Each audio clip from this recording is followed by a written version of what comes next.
I thought helping my daughter Emma with her newborn triplets would be the most rewarding chapter of my life. After losing my husband Robert to cancer 6 months ago, I needed purpose. I needed to feel useful again. Emma called me 3 weeks after the babies were born, her voice cracking with exhaustion. "Mom, I can't do this alone. Brad works from home, but he's always in meetings. The babies barely sleep. I'm drowning." Of course, I said yes. What grandmother wouldn't? I packed my belongings from the home Robert and I shared for 37 years and moved into Emma's guest room in their modern suburban home outside Sacramento. The triplets were beautiful: Sophia, Michael, and Grace. 3 months old, with Emma's dark eyes and Brad's dimpled chin. Those first 2 weeks, I threw myself into helping. I did the 2 a.m. feedings. I changed diapers. I rocked crying babies while Emma caught precious hours of sleep. Brad seemed grateful, always thanking me, always offering to help carry things or make me tea. He was attentive, perhaps too attentive, but I dismissed the thought. He was just being a good son-in-law. Emma worked as a pharmaceutical sales rep, and she'd taken only 3 months of maternity leave. She was anxious about going back. "Mom, I don't know how I'll manage," she said one evening while we folded tiny onesies. "The company is demanding. They expect me back full-time." "That's why I'm here, sweetheart," I told her. "You focus on work. I'll take care of my grandbabies." She smiled, but it didn't reach her eyes. Looking back, I should have noticed that. I should have noticed a lot of things. The strange occurrences started in week 3. I've always been a light sleeper, even more so since Robert died. Our bedroom had been on the 2nd floor, and sometimes at night I'd wake up and reach for him, forgetting for those first confused seconds that he was gone.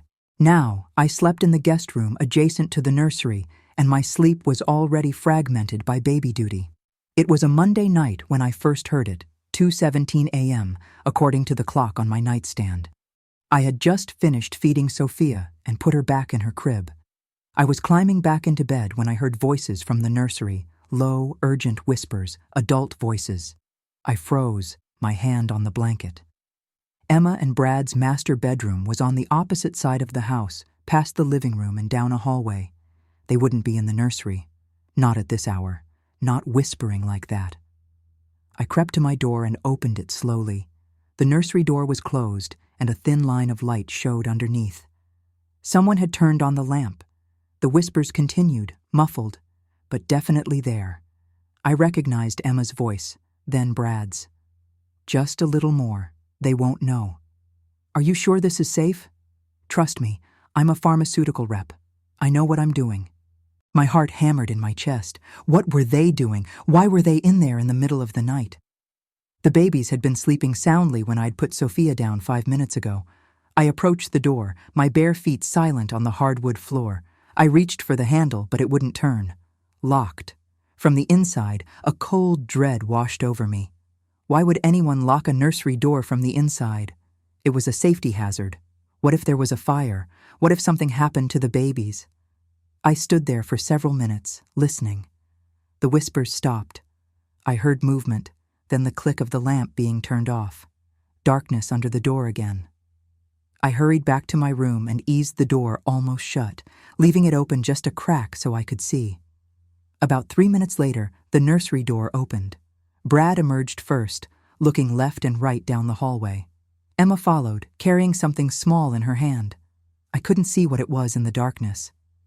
They moved quickly toward their bedroom, and I heard their door close softly. I waited 10 minutes, then went to check on the babies. I used the flashlight on my phone instead of turning on the lamp. All 3 were sleeping deeply, their breathing even and steady. Too deeply, I thought. Too still. Normal newborn sleep was fitful, punctuated by little movements and sounds. This was different. This was the kind of deep sleep that seemed almost unnatural. I stood there in the dark nursery, my phone's light casting shadows across the 3 cribs, and felt ice forming in my stomach. Something was wrong. I didn't know what yet, but something was very, very wrong. The next morning at breakfast, I watched them carefully. Emma looked tired, but that wasn't unusual. Brad was cheerful, making pancakes and humming.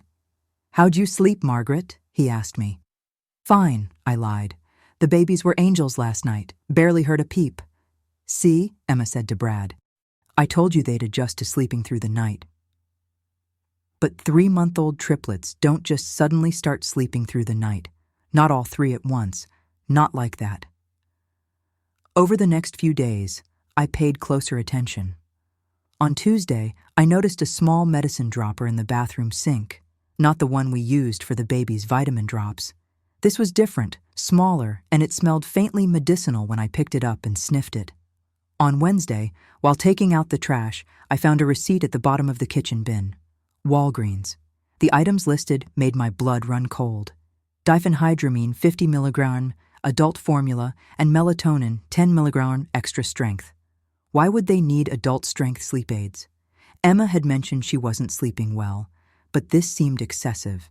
And there was another item on the receipt that caught my eye: oral syringe, 5 ml ileum. Thursday evening, I started to notice a pattern. Every Thursday was when my quarterly inheritance payment came through. Robert had been careful with money. His life insurance and retirement accounts were substantial, and he'd set them up to pay out to me in installments. Every 3 months, a significant sum hit my checking account, and every Thursday evening, Emma asked me if I wanted tea. "Mom, you look tired. Let me make you some chamomile tea. It'll help you sleep." I'd always accepted. I'd sit in the living room sipping the tea Emma made, feeling grateful for such a thoughtful daughter. Within 20 minutes, I'd feel drowsy, unusually drowsy. I'd head to bed early and I'd sleep hard. So hard that I wouldn't wake up even when the babies cried. The next morning, Emma would tell me she'd handled the night shift, that I'd needed the rest. But this Thursday, something clicked. The receipt, the medicine dropper, the strange nighttime visits to the nursery, Emma's insistence that I drink the tea she made, the way Brad watched me whenever I held my teacup, his eyes tracking it to my lips. I felt sick. Surely not. Surely my own daughter wasn't drugging me. But as I sat there at the kitchen table watching Emma fill the kettle, I knew. I knew with a certainty that made me want to vomit. "Actually, honey, I think I'll skip the tea tonight," I said. "My stomach's a bit off." Emma's hand froze on the kettle handle just for a second. Then she smiled. "Oh, okay. Mom, can I get you some ginger ale instead?" "No, thank you. I think I'll just head to bed early." I saw them exchange a look, quick, but I caught it.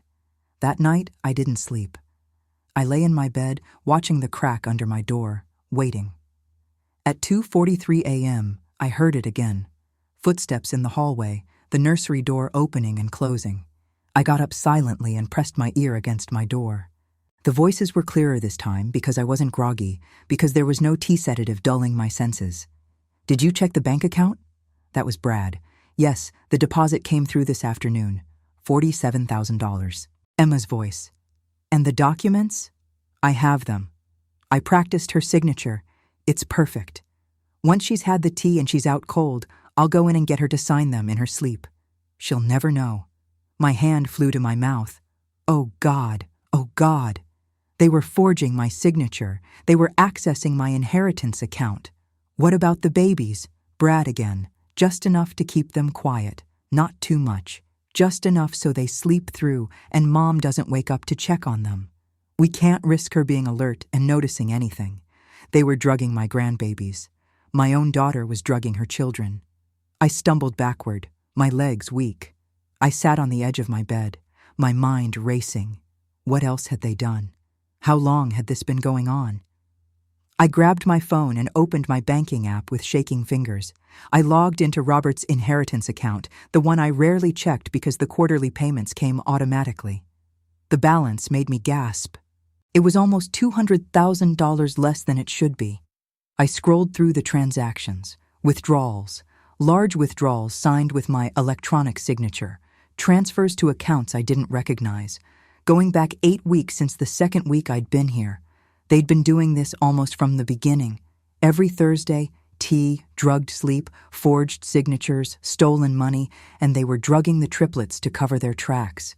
I sat there in the dark, my phone's glow illuminating my face, and felt something I'd never felt before.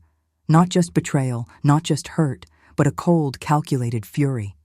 This was my daughter, my child. I'd raised her alone after her father left when she was 6. I'd worked 2 jobs to put her through college. I'd loved her unconditionally. And this was how she repaid me, by stealing from me, by drugging me, by endangering her own children, my grandchildren. But I wasn't some helpless old woman. Robert had always said I had a steel core. "You're stronger than you think, Margaret," he'd told me during his final days. "Promise me you'll be okay. Promise me you'll fight for yourself."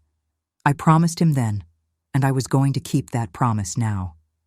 The next morning, Friday, I acted normal. I smiled at breakfast. I cooed at the babies. I thanked Brad for making coffee. Inside, I was planning. I couldn't go to the police. Not yet. I needed proof. Concrete, undeniable proof. My word against theirs wouldn't be enough, especially since they could claim I was confused, grieving, maybe even senile. I was 62, but I could imagine Brad painting me as a batty old woman losing her grip on reality. No, I needed evidence. During my teaching career, I'd always been good with technology. I'd had to be to keep up with my high school students. I knew how to use computers, smartphones, cloud storage, and I knew how to shop online. That Friday afternoon, while Emma was at work and Brad was in his home office for a marathon video conference, I used my iPad to order 3 items from Amazon with next-day delivery, 2 wireless hidden cameras disguised as phone chargers, and 1 audio recording pen. Saturday, while they took the babies to a pediatric checkup, I set up the cameras. One I plugged into an outlet in the nursery, positioned so it faced the cribs. The other I plugged in near the dining room table where I'd seen Emma photographing documents. The pen I kept in my pocket. I also did something else. I called my bank's fraud department. "I think someone may be attempting to access my account," I told them. "I'd like to freeze all transactions until I can come in person with proper identification." The representative was sympathetic and efficient. Within an hour, the account was locked. Then I waited. Sunday night, I made a show of drinking the tea Emma offered.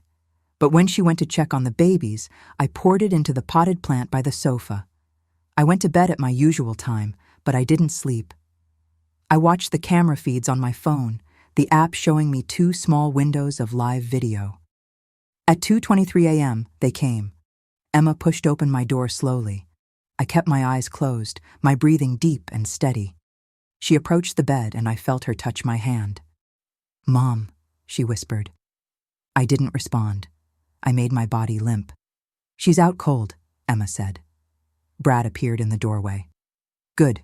Get the papers." Through my barely open eyelids, I watched Emma leave and return with a folder. She sat on the edge of my bed and opened it. Documents, bank documents. She pulled out a pen and gently placed it in my hand, wrapping my fingers around it. "Okay, I'm going to guide your hand," she murmured. Just like Thursday, she positioned my hand on the paper and moved it, forging my signature, once, twice, 3 times on different pages. I wanted to scream. I wanted to jerk my hand away and slap her, but I stayed still. The camera in my room, positioned on my dresser, where I'd hidden my phone, was recording everything. When they left, I heard them go to the nursery. I watched through the camera feed as Emma took out a small bottle and a syringe. She drew liquid into it and went to Sophia's crib first. She gently squeezed a small amount into the baby's mouth. Sophia stirred but didn't wake. Emma moved to Michael, then Grace. "There," she said to Brad. "They'll sleep like little angels for the rest of the night. No interruptions." "How much longer do you think we can keep this up?" Brad asked. "As long as we need to. We've got almost $200,000 so far. Another 3 months and we'll have close to $400,000. Then we can ship Mom to a nursing home.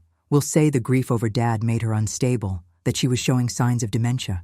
No one will question it." My heart shattered. Actually shattered, but I kept recording. Over the next week, I gathered evidence. Every night, I pretended to drink the tea and poured it out. Every night, they came. The cameras captured it all. Emma forging signatures, them drugging the babies, their conversations about money, about their plan to institutionalize me. I also discovered where they were keeping my signed documents. In Brad's home office, In a locked filing cabinet, I found the key in his desk drawer on Wednesday afternoon while he was out getting groceries. I photographed everything: the forged signatures next to examples of my real signature, the bottles of diphenhydramine and melatonin hidden in their bathroom, the syringes, the bank statements showing transfers to their accounts. On Thursday afternoon, 1 week after I'd started collecting evidence, I made my move. I called my attorney first. Bernard had handled Robert's estate and had known our family for 20 years. "Bernard, I need you to come to Emma's house immediately, and I need you to bring a notary." "Margaret, what's wrong?" "Everything. I'll explain when you get here." Then I called the police non-emergency line. "I need to report financial elder abuse and child endangerment.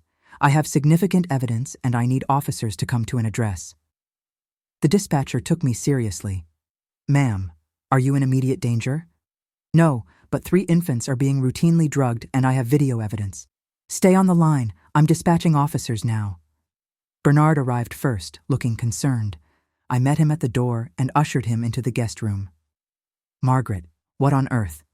I showed him the videos, the photos, the bank statements, the forged documents. I watched his face go from confused to shock to angry.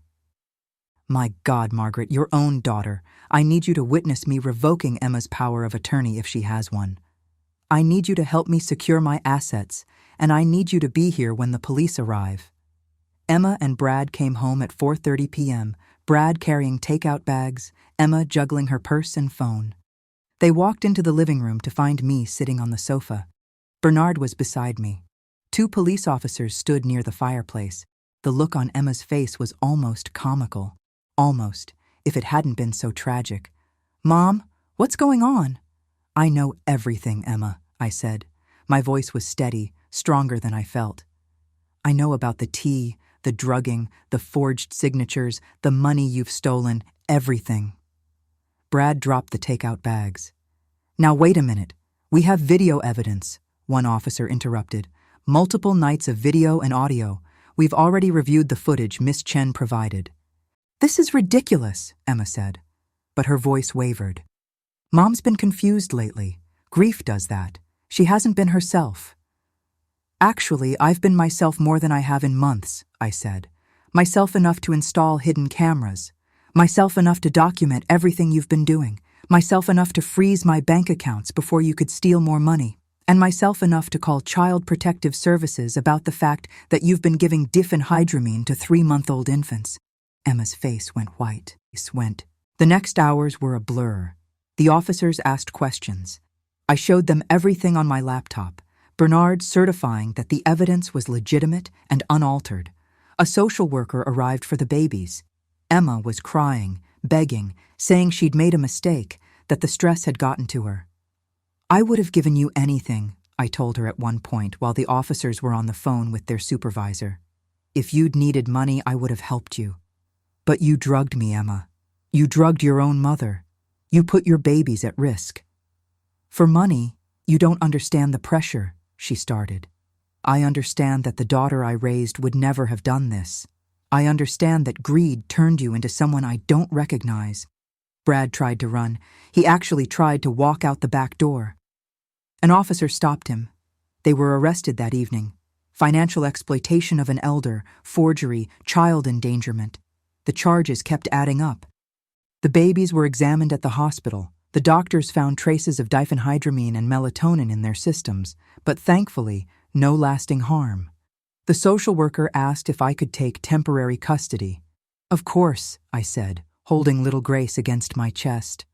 "Of course I can." That night, alone in the house with 3 sleeping infants, I sat in the nursery and cried. Not for Emma, the adult who'd made her choices, but for Emma, the little girl who used to climb into my lap and ask me to read her stories, for the daughter I'd lost somewhere along the way. Robert had always worried that we'd spoiled her, that giving her everything we couldn't have as children had been a mistake. I defended her. "She's a good person," I'd told him. "She has a good heart." I'd been wrong. In the weeks that followed, I learned the full extent of their plan. They'd been in debt. Brad's work-from-home job was actually a failed cryptocurrency investment scheme that had lost them $150,000. Emma's pharmaceutical sales position was in jeopardy because she'd been underperforming. They were desperate. And when Robert died and left me the inheritance, they saw an opportunity. The plan had been to drain as much as possible, then have me declared incompetent. Brad had been researching memory care facilities. They'd even consulted a lawyer about guardianship procedures. They'd planned this methodically, carefully, for months. Emma took a plea deal. 5 years in prison with the possibility of parole in 3. Brad went to trial and got 7 years. The judge was particularly harsh with him. "You targeted a grieving widow," she said during sentencing. "You endangered 3 helpless infants. This court finds your actions reprehensible." I got full custody of Sophia, Michael, and Grace. The court permanently revoked Emma's parental rights. I also recovered most of the stolen money after lengthy legal proceedings. 6 months later, I'm still in Emma's house. It's mine now. I bought it from them for $1 after they defaulted on the mortgage. The nursery is bright and cheerful. I painted it yellow. I had the locks changed. I threw out every teacup in the house and bought new ones. The babies are thriving. Sophia rolls over now. Michael has the most beautiful laugh. Grace is the quiet observer, always watching everything with those serious dark eyes. They'll never remember their parents. I'll have to tell them someday when they're old enough to understand. I'll have to explain why Mommy and Daddy aren't here, why Grandma is raising them. But for now, they're safe, they're loved, they're mine to protect. Emma writes to me from prison. Sometimes I don't open the letters. Maybe someday I will. Maybe someday I'll be able to forgive her. But that day isn't today. People ask me how I had the strength to do it, to turn in my own daughter, to take my grandchildren, and basically ensure Emma would lose everything. I tell them the truth. It wasn't strength. It was love. Love for 3 innocent babies who deserved better than parents who would drug them for convenience and greed. Love for myself, for the life Robert and I had built, for the legacy he'd left that was meant to secure my future, not fund my daughter's criminal activities, and yes, maybe even love for Emma. Because sometimes the most loving thing you can do is stop someone before they go too far, before they hurt themselves and others beyond repair. I am 62 years old. I am raising triplets. I get 4 hours of sleep on a good night. My back aches from carrying babies in car seats. I haven't had a full meal sitting down in months. And I have never felt more purposeful in my life. I am not a victim. I am not a fool. I am not a confused old woman who was too trusting. I am a grandmother who saved her grandchildren. I am a woman who refused to be drugged and robbed by her own family. I am a survivor who used her intelligence and determination to bring justice, not just for herself, but for 3 babies who couldn't defend themselves. Robert would be proud. On the hard days when Sophia won't stop crying and Michael is teething and Grace has a fever, I talk to him. I tell him about the babies. I tell him I kept my promise. I fought for myself. I fought for them. And we won. The babies are sleeping now. All 3 in their cribs, breathing softly in the afternoon sun that streams through the nursery window. I installed new windows. The old ones reminded me too much of those terrible nights, watching Emma and Brad through the camera feeds, documenting their betrayal. These windows are bigger. They let in more light because that's what we need now. Light, air, the chance to start fresh. I'm making dinner tonight. Chicken and rice. Simple. I'll eat it at the table with my phone nearby in case one of the babies wakes up. I'll probably fall asleep by 9:00. I'll wake up at 1 a.m. for the feeding, then again at 4 a.m., then start the day at 6. And I'll do it all again tomorrow and the day after that for as long as these babies need me. Because I am the head of this family now. I am the protector. I am the guardian. And nothing, not grief, not betrayal, not age, will stop me from giving these children the life they deserve. That's my story. That's what I heard at 2 a.m. in my daughter's nursery. That's what I discovered, what I documented, what I fought against. And that's how 3 babies came to be mine. Not through birth, but through battle, through love, fierce enough to face the unthinkable truth and strong enough to do what needed to be done. People call me brave. I don't feel brave. I feel tired and sad and sometimes angry. But I also feel something else, something I haven't felt since Robert died. I feel needed. I feel purposeful. I feel alive. And on the good days, when all three babies are smiling, when they reach for me and I hold them close, I feel something even better. I feel hope.